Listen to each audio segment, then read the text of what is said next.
Après avoir investi la ville, l'assistance électrique s'est répandue parmi les VTT pour faciliter les ascensions, les relances et étendre le terrain de jeu des pratiquants. Nous en rencontrons de plus en plus sur les sorties et en station. Avec Pacom, nous allons vous donner tous les éléments pour vous aider à choisir votre VTT électrique.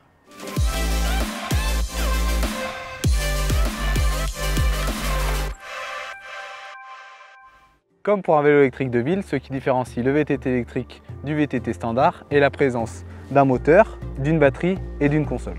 Le moteur se situera au niveau du pédalier pour apporter confort, stabilité et de l'efficacité à la relance. Tous les moteurs sont bridés à 250 watts, donc il faudra s'intéresser au couple moteur qui, sur certains vélos, peut atteindre jusqu'à 80 Nm. Pour ce qui est de la batterie, elle commence de 300 Wh et vont jusqu'à 700 Wh, voire plus. L'autonomie se fera en fonction du dénivelé, du poids du pilote, des différents états de surface du parcours. Attention, plus la batterie sera puissante, plus le prix du vélo sera élevé. Comme sur un VTT classique, le choix du cadre est primordial. Pour une pratique typée cross-country, une fourche suspendue suffira. Alors que pour une pratique typée enduro, DH engagé, il faudra un vélo tout suspendu.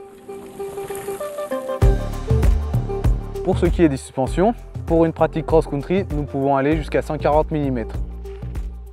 Alors que pour la pratique typée enduro descente, nous pouvons aller jusqu'à 160, 170, voire 200 mm sur certains modèles pour faire du trait engagé. Petit plus, pour certains vélos typé enduro, une tige de selle télescopique sera presque nécessaire à la pratique pour permettre l'efficacité à la montée et à la descente. Pour ce qui est de l'équipement, c'est pareil qu'avec un VTT standard. Sauf il faudra apporter une petite attention en plus au freinage.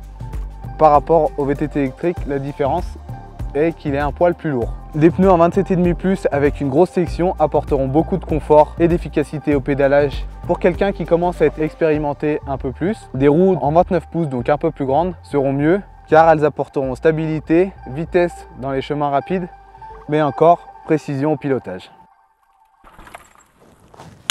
Allez, à plus sur les chemins!